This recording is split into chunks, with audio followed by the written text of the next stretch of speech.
Okay, hi, this is Chef Paul. We're going to be using yeast again. We're going to make something called Strombolli. Okay, Strombolli is made with pizza dough, so we got to make pizza dough, all right? Very similar to the pretzel dough that we made last week. We're going to be doing the straight dough mixing method again. So we're going to go through the same process. It's a little bit different, but the method is identical. So we're going to do this again. We're going to add water here, okay? We're going to be dealing with yeast. Remember the leavener. We got an organic leavener. Yeast is alive, right? That means you can kill it. All right, how do you kill it? Yeast dies at 140 degrees, so you don't want the water too hot. All right, we want it to be roughly 100 to 120. How do you know that? Well, you turn on the hot water, which will work on the tap, and I feel it. It's warm right now. That means it's about 100 degrees. I'm 98.6 degrees, so that means this water is about 100, 105. It's perfect. So I'm going to put 1 cup of water. All right, now we're using dry yeast. I'm going to put my 1 tablespoon of dry yeast in here. All right, perfect. And then we're going to feed the yeast. Remember when we talked about this in class? We're feeding yeast. Yeast feeds on sugar. Any type of sugar. I can put honey in here. I can put maple syrup in here. Something sweet. It feeds on sugar. Now I'm just going to lightly stir it. Okay, just going to mix it up here. And we're waking up the yeast. The yeast is going to start to wake up. And how do we know when it's up? What's going to happen is it's going to start to bubble. And when it bubbles, that's the carbon dioxide that's going to cause the dough to rise. So here we go. I'm going to mix this up. We're going to let it set for about 5 minutes and we're going to check on it. All right, we're back. We're going to take a look at the yeast. You can see that the yeast is alive. It's completely now, you can see it's completely all that foam on top. That's telling you your yeast is growing and it's alive. Perfect. So the next thing we're going to need to do is we're going to be doing this by hand. In Deer Valley, when we're at Deer Valley, you'll be using a KitchenAid mixer and you're going to use a dough hook. If you're at home and you have a KitchenAid mixer and you have a dough hook, you do the same thing I'm doing here, but you'll use the dough hook. It's a lot easier. But we're going to do it old school. Okay, old school. We're going to use a wooden spoon. We're going to use a bowl. We're going to use your hands. All right, that's how we're going to do this. So we're going to start with, we're going to put flour in here. Now, the best thing to use for flour would be a high gluten flour or bread flour, okay? I don't have that. We're going to use all-purpose flour. If you remember all-purpose flour is a blend. It does have bread flour in it. It's 60% bread flour and 40% cake flour. So that's what we're going to use, all-purpose flour. It's the flour you can do anything with. So here we go. I'm putting 2 cups in here, flat, 1. I'm going to do this again. Here we're going to put another 2.5 cups. There we go. There's your second cup. Again, we're using all-purpose flour, but if you have bread flour, that is better, or any type of a high gluten flour. Boom. There we go with 2.5 cups. All right. So we got 2.5 cups of bread flour, or all-purpose flour in here. So now we got this. We got our yeast.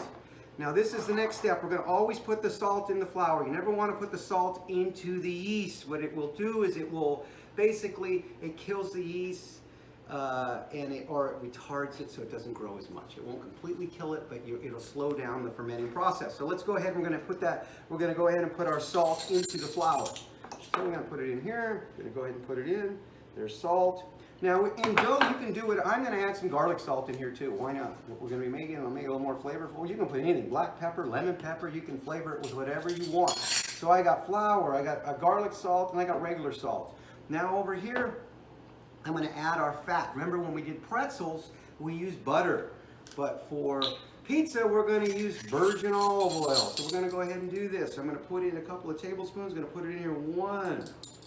I'll put another one. 2 tablespoons. 2 tablespoons is 1 ounce. 1 ounce of oil. All right, there we go. So I got 1 cup of water in here. I got 1 tablespoon of yeast in here. I got 1 tablespoon of sugar in here.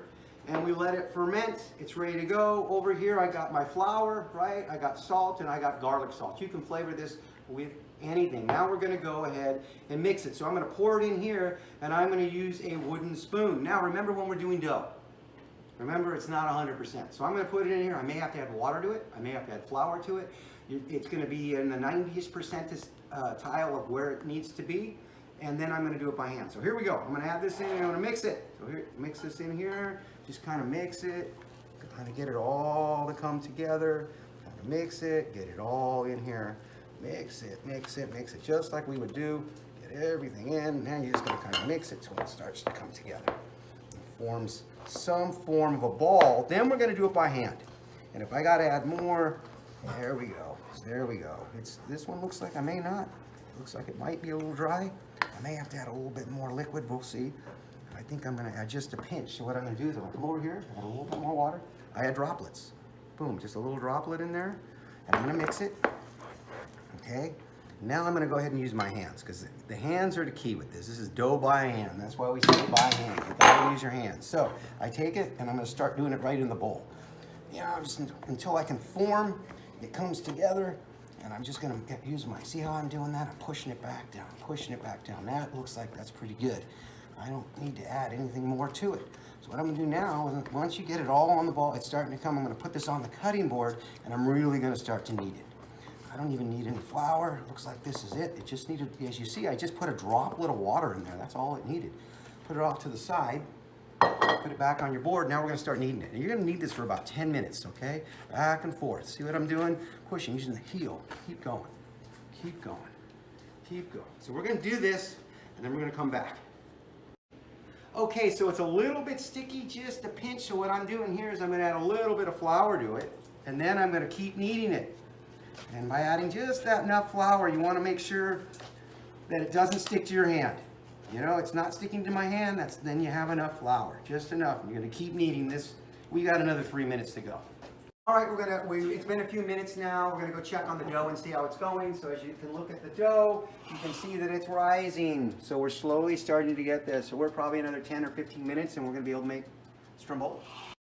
Strombollis. Now we got our dough. It's actually proofed and it actually started to come down already. It's been a while here. So we're going to take it. You can see it's really pliable. So what we're going to do is you're going to take this here and you're going to need flour. Move this one off to the side. So you're going to take a little bit of flour so it doesn't stick. Right? Yeah, just like that. You get a flour and we're just going to take this. Oh, look how easy this is. This is really just going to roll out really easy. Now, if this was a pizza, we'll do it different, but I'm going to use a rolling pin only because in a pizza, I stretch it and I get it thin and I get a crust. For this, I want it even, just like you would do a calzone. I want it more even. So I'm going to go ahead and you can stretch it, or if you have a rolling pin, use a rolling pin. Just kind of, and when you use a rolling pin, there's a way you use a rolling pin. It needs to be even strokes. You're going to take it, one, right, all the way back, another one, and you're going to turn it. Turn it again. One. See, even. It's not jerky. Even. Even. Look how easy this is rolling out. Easy. Easy. Look at that. Perfect. Beautiful. That's beautiful. Now, the reason you use that rolling pin is it's all the same. If I was to stretch it, I would get thin and a crust, and that's what I want for a pizza. But for this, what we're going to do, you're going to see what a Stromboli is. You take it, and they're big on the East Coast. They're not so much in California. Once you get it like this, that looks pretty good, right? We're going to take this, and we're going to start putting stuff down. So the first thing I'm going to do is you kind of add whatever you have. I'm going to use what I have, so I'm going to take some pepperoni here. I'm going to start putting some pepperoni down.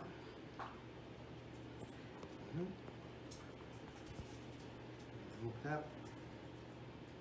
I have some salami. I'll throw some salami down in here. I'm going to show you what you do. You're going to try to create a pinwheel. Montana, can you grab the cheese out of the fridge for me, please? I'm going to keep putting some stuff down. You can put anything you want. So whatever you have, it can be pepperoni. It can be vegetarian. You don't have to use any meat if you don't want to. I'm putting some ham on here.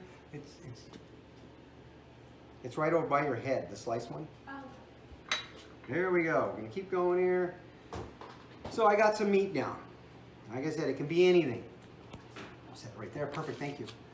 Now what I'm going to do here is I'm going to put I have some roasted leftovers. This is roasted mushrooms, peppers, and onions. So I'm going to put some of this down.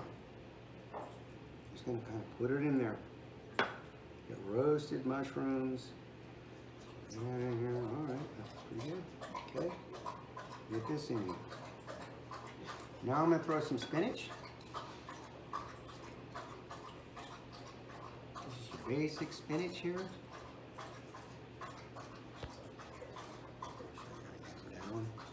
kind of looks like a pizza, upside down, but we're gonna do something different. There's no sauce in this, so you don't use any sauce. Here we go. I'm gonna use, I have some of the sliced cheese. You can use sliced cheese or you can use shredded cheese. You can use whatever you got. I'm gonna use sliced because it's in, I have it. I may actually use a little bit of both. I got different flavors here that was left over in the fridge. You can put anything you want. I'm gonna put a little bit of the shredded mozz on there just to cover it all up, okay? All right, now I'm gonna show you what makes it Stromboli, okay? We wanna make a pinwheel out of this. So we're gonna cook it and then we cut it. I'll show you in a minute. Let's get this thing rolled up now. My hands. All right, so now what you're gonna do is we gotta roll it. So we're gonna take it and we're gonna roll this thing. And you just roll it and you roll it. Keep rolling it, keeping everything inside. Perfect, like that. And we're gonna seal it. Okay. It's almost like a loaf. Some people curve them, you can, you don't have to. Make sure the seam's on the bottom. That's the important thing, because I'm going to show you, we're actually going to cut this and put it on a plate. But what you're going to do right now is once you get it like that, it's almost like a little loaf of bread. Okay, you're going to take it like this. I'm going to use a pan here. Put parchment down if you have parchment at home. You can just use parchment. I'm going to brush it. I'm just going to put a little bit of oil there just so it doesn't stick. Put it on the pan. Again, the key with these two is there's no sauce. This is going to be sauce on the side as far as when we present it. Okay, so we got that there. The next thing we need is egg wash. So we need to do an egg wash. So we're going to go back over here and I'm going to show you what an egg wash is. Okay, so we got an egg. All right, we're going to crack one egg. Boom. Now we're going to do that same thing we did last time. Remember we turned the water, it's cold water. Turn it on like that, barely on, and we count to 3. You're gonna go 1, 2, 3. That's it. That's all the water you need. We're gonna take a fork again, and we'll do the same thing, just like we did on the omelet. And this is a basic egg wash. Now, what does egg wash do? Why are we egg washing this? Now, egg wash does a couple of things. It lets things stick to it. So I want to put something on the crust. All right. So I need to get something on the crust here.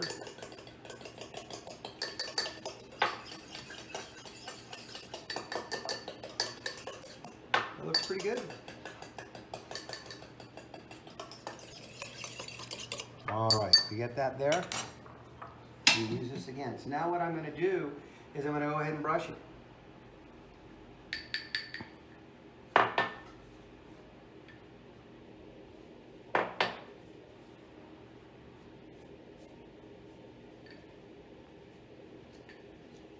Get it all coated with egg.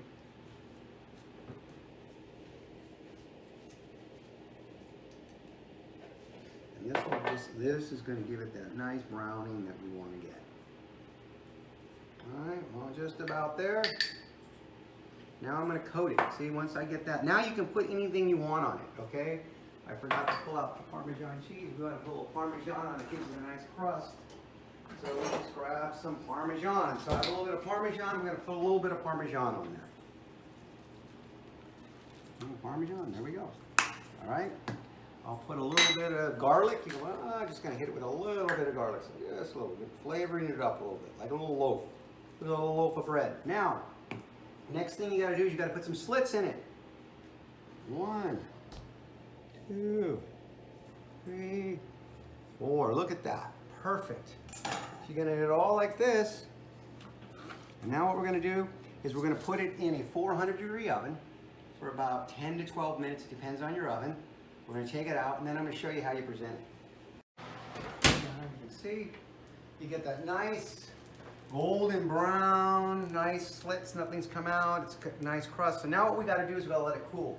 So I'm going to set it here, and then I'm going to show you how you would present that. This is presented with the sauce on the side. We're going to cut them in pinwheels, and you can serve it with marinara sauce, pesto sauce, Alfredo sauce. There's any type of dipping sauce will be on the side, and I'll show you how we do that in about 10 minutes. Okay, so now the Stromboli comes out. You got like a little loaf of bread. Now you get a slicer and you cut them. And now what you're going to do is I'm going to cut them. And then I'm going to show you how you present these on a plate. Come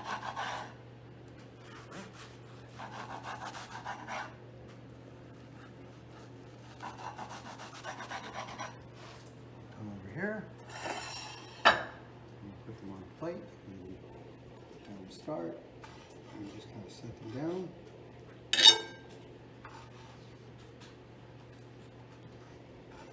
Like I said, you can put anything in these. This one has meat. It could just be roasted vegetables. It could be whatever you want to put in them. The idea is you put them, and it's like an appetizer.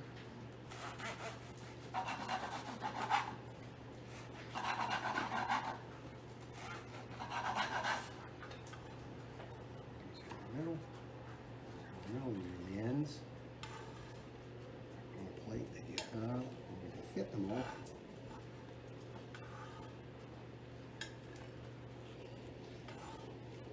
Okay. Well, and you have them, and then you would serve that with a tomato sauce, or you would have a pesto sauce on the side.